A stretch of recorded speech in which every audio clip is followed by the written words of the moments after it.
अस्सलाम वालेकुम। मेरा नाम सनाउल्लाह खान है और आप देख रहे हैं मेरा YouTube channel S Khan academy. अच्छा, आज की वीडियो हमारे पास है जी MTH 643। ये फर्स्ट असाइनमेंट है 2023 फाल की है, ठीक है। और इसमें कुछ इंस्ट्रक्शन असाइनमेंट बड़ी आसान सी है और इसी में आपने अपना आंसर जो है ना वो आपने पुट करना है। यहाँ पे आप देख रहे हैं कि स्टूडेंट आंसर शीट जो है ये आपने यहाँ पे पुट करनी है और इंस्ट्रक्शन भी दी हुई है नीचे कैसे आपने पुट करनी है, ठीक है। मैं थोड़ा सा बता देता हूँ आपको। यहाँ पे स्टूडेंट आईडी यानी कि यहाँ पे अपनी जो भी स्टूडेंट आईडी है BC MC समथिंग जो भी है वो आपने लिखनी है और यहाँ पे जस्ट आपने डिजिट लिखने हैं, ठीक है। और यहाँ पे आपने उसका रिवर्स लिखना है। फॉर एग्ज़ाम्पल मेरी स्टूडेंट आईडी जो है वो MC 202, ठीक है, इस तरह करके है। तो मैं यहाँ पे फिर डिजिट में क्या करूँगा, 202 डालूँगा, फिर आगे 200 446 ये डालूँगा। अब यहाँ पे नीचे जो लिखना है वो रिवर्स है, यानी कि पहले 6 लिखूँगा, उसके बाद 4 लिखूँगा, फिर 4 लिखूँगा, फिर 0, फिर 0, फिर 2, 2, 0, मतलब इस तरह रिवर्स करके आपने लिखना है, ठीक है। उसके बाद नीचे अगर चलते हैं, यहाँ पे आपने जो है ना वो कोड अपना जो है वो पेस्ट करना है इसी क्वेश्चन फाइल के अंदर, ठीक है। पहले तो सिंपल सा था और अब उन्होंने थोड़ा सा मतलब उसी में हर एक स्टूडेंट की आईडी यूज़ होगी तो इस वजह से थोड़ा सा मतलब कॉम्प्लिकेटेड उन्होंने थोड़ा सा मतलब अपनी स्टूडेंट आईडी पहले तो कॉपी पेस्ट हो जाना और 1 सेकंड के अंदर तो थोड़ा सा काम करना पड़ना है। यहाँ पे जो फिगर होगी वो आपने यहाँ पे पेस्ट करनी है, ठीक है। मैं मोबाइल पे वीडियो बना रहा हूँ तो यहाँ पे जो है ना मतलब फिगर और हो सकती है, मतलब होगी उसी तरह ही, लेकिन उसका स्केच थोड़ा सा चेंज हो सकते हैं। इंस्ट्रक्शन में अगर हम देखें यहाँ पे तो टोटल मार्क्स आपके पास जो हैं वो 10 है और ड्यू डेट इसकी 4 दिसंबर है, ठीक है। और इसकी ये कुछ इंस्ट्रक्शन दी हुई है, इसको फॉलो कर लीजिएगा। और नीचे हम क्वेश्चन की तरफ चलते हैं। क्वेश्चन बड़ा सिंपल सा है। वो कह रहे हैं कि create a new script in the MATLAB software and name it 2 line plot. आपने जो फाइल बनानी है उसका नेम 2 लाइन प्लॉट होना चाहिए, बिल्कुल सेम ऐसे। उसके बाद आपने क्या करना है, declare a vector x which has 9 entries. 9 entries उन्होंने दे दी हैं, यानी कि 1 2 3 4। अब इसको डिक्लेयर करने के 2 मेथड हैं, जिस तरीके से भी आप करना चाहें आप कर सकते हैं, ठीक है। उसके बाद सी की तरफ आ जाएं तो आपने एक और वेक्टर डिक्लेयर करना है y1 नाम देना है और उसकी भी एंट्रीज़ 9 होनी चाहिए, ठीक है। और आपने स्टूडेंट आईडी अपनी लिखनी है, जैसे फॉर एग्जांपल कोई भी स्टूडेंट आईडी है वो आप लिख लेंगे। आगे फाइल में आपको बताता हूँ कि कैसे आपने लिखनी है, ठीक है। उसके बाद एंट्रीज़ जो होंगी, जो मतलब उसके डिजिट होंगे, वो आपने एंट्रीज़ उसकी लिखनी है। इसी तरह y2 में आप कौन सी एंट्रीज़ लिखनी है, जो आपकी आईडी है उसका रिवर्स लिखना है, ठीक है। जैसे कि यहाँ पे था ना 20210 तो यहाँ पे जो है ये लास्ट से स्टार्ट हो रहा है 876, यहाँ पे देख सकते हैं, ठीक है। यानी कि 3 वेक्टर्स C D और E होंगे, ये आपने डिक्लेयर करने हैं। उसके बाद आगे आपने 2 कमांड यूज़ करनी है, प्लॉट की कमांड यूज़ करनी है, 2 प्लॉट बनाने हैं और उसमें इंस्ट्रक्शन वो दे रहे हैं कि x जो है वो हॉरिजॉन्टल होना चाहिए, y जो है वो वर्टिकली होना चाहिए, ठीक है। और इसका कलर रेड होना चाहिए और इसका जो मार्कर है वो क्या होना चाहिए, स्टेरिक होना चाहिए, ठीक है। इसमें दूसरा प्लॉट बनाना है, x के साथ ही बनाना है, जो y2 ऊपर हमने जो एंट्रीज लिखी थी उसका।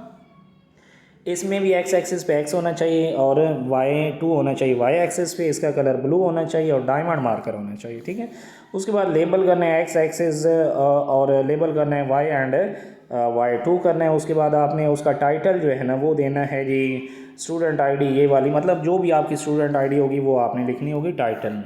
उसके बाद आपने लेजेंड जो है वो आपने उसको ऑन करना है, मतलब उसमें क्या होना चाहिए, स्टूडेंट आईडी होनी चाहिए और my student ID is reverse होनी चाहिए, ठीक है। ये 2 होने चाहिए। उसके बाद उसको रन करना है। रन करने के बाद जो आपका ग्राफ बनेगा उसको आपने सेव करना है और पेस्ट कर देना है। और नीचे जो है ना उन्होंने इंस्ट्रक्शन दे दिया, जैसे मतलब यहाँ पे उन्होंने लिखा है कि आपने इंस्ट्रक्शन लिखी हुई है, ऐसे आईडी लिखनी है, फिर इसको डिजिट में लिखना है और उसको रिवर्स में लिखना है, ठीक है। और यहाँ पे नीचे जो है वो कोड आपने जो ऊपर फाइल दी हुई थी उसका कोड आपने, ठीक है, मतलब जो आप बनाएंगे क्वेश्चन वो। और नीचे जो ग्राफ जैसे ये यहाँ पे लगाया हुआ है, ऐसे आपने ग्राफ लगाना है। अब हम चलते हैं अपने मैटलैब के अंदर। मैं चूँकि मोबाइल के अंदर ही कर रहा हूँ तो ये मैं साथ साथ आपको समझा देता हूँ। जो उन्होंने इंस्ट्रक्शन दी थी, ठीक है। अब यहाँ पे पहले CLC clear all close all हमने लिख दिया, ये उन्होंने जो हमें वेक्टर दिया था 1 to 9 वो हमने किया। स्टूडेंट आईडी मैंने ये लिखी है, ठीक है। अपनी आप यहाँ पे अपनी चेंज करेंगे अपनी ना आईडी जो है ना। उसके बाद Y1 उन्होंने कहा था डिक्लेयर करना है, तो मैंने मतलब अब आईडी जो है उसमें स्पेस होनी चाहिए, जैसे कि 202 था तो पहले 2 लिखेंगे स्पेस 0 फिर 2 लिखेंगे, कॉमा भी आप डाल सकते हैं स्पेस की जगह पे। इसी तरह Y2 हमने कर लिया जी, प्लॉट बनाया X और Y1 का, उसका कलर रेड होना चाहिए, मार्कर जो था उन्होंने कहा था स्टेरिक होना चाहिए, तो वो हमने लगा दिया। इसी तरह होल्ड ऑन कमांड यूज़ करेंगे, क्योंकि हमने एक ही ग्राफ के अंदर दोनों जो है ना ग्राफ बनाने हैं एक ही फिगर के अंदर, ठीक है। तो X का Y2 के हिसाब से बनाया, और इसका जो मार्कर वैसे कलर ब्लू है, मार्कर जो है वो डायमंड होना चाहिए, साथ में माइनस इसलिए लगाया कि वो लाइनें एक दूसरे के साथ जो हैं वो ऐसे अटैच हो सकें, ठीक है। X एक्सिस पे X होना चाहिए, Y लेबल पे उन्होंने कहा था कि Y एंड Y2 होना चाहिए, ये हमने लिख दिया। टाइटल उसका टाइटल जहाँ पे देखें तो उसका होना चाहिए स्टूडेंट आईडी, मतलब जो भी आपकी स्टूडेंट आईडी है यहाँ पे आप लिखेंगे। उसके बाद नीचे जो है मतलब जो उसके लेजेंड हैं वो हम यहाँ पर ड्रा करेंगे। My student ID is reversed, ठीक है। और आगे इजी मतलब सेव एज AG, जो इसका मतलब सेव एज है, नीचे लिखा हुआ है GCF, नीचे जो है ना वो थोड़ी लाइन है, आगे 2 लाइन प्लॉट डॉट JPG, ठीक है। ये आपने लिखना है। तो ये आपकी असाइनमेंट कंप्लीट हो गई। अब इसको रन करते हैं, यहाँ से रन करके देखते हैं हमारे पास जो ग्राफ आया वो कैसे है। और एक बात याद रखिएगा, हर स्टूडेंट का ग्राफ जो है वो दूसरे से डिफरेंट आना है, क्योंकि जो उसकी आईडी है वो डिफरेंट होगी सबकी। तो ग्राफ सारे ही नहीं पेश कर देना कि ये ग्राफ आ गया तो ये एक ही ग्राफ सबका पेश कर दें, ठीक है। अब ये आपके पास स्टूडेंट आईडी आ गई, ये Y एक्सेस पे मेरा 6 तक गया है, क्योंकि मेरी आईडी में मैक्सिमम नंबर 6 तक ही था। अगर 8 तक है तो वो ऊपर भी जा सकता है, ठीक है। ये 9 डिजिट X एक्सेस पे था तो ये 9 तक गया। यहाँ पे देखें तो X एक्सेस आ गया। ये हमारे पास लेजेंड जो हैं जो उन्होंने कहा था वो हमने ड्रा कर दिए, और इसका ये डायमंड है और ब्लू है, और ये हमारे पास स्टेरिक है और रेड है, ठीक है। और ये हमारे पास स्टूडेंट आईडी। तो इस तरह हमने ये सारा कुछ जो है वो कर लिया है। तो ये हमारी असाइनमेंट जो है वो कंप्लीट हो गई। अब इसको यहाँ से आप सेव करके या लैपटॉप से करके उस फाइल में आप पेस्ट करके आप इसको ड्रा कर सकते हैं, ठीक है। आई होप सो आपको इसकी समझ आई होगी। अगर नहीं आई तो आप मुझसे अगेन डिस्कस कर सकते हैं। Thanks so much for watching. अल्लाह हाफिज़।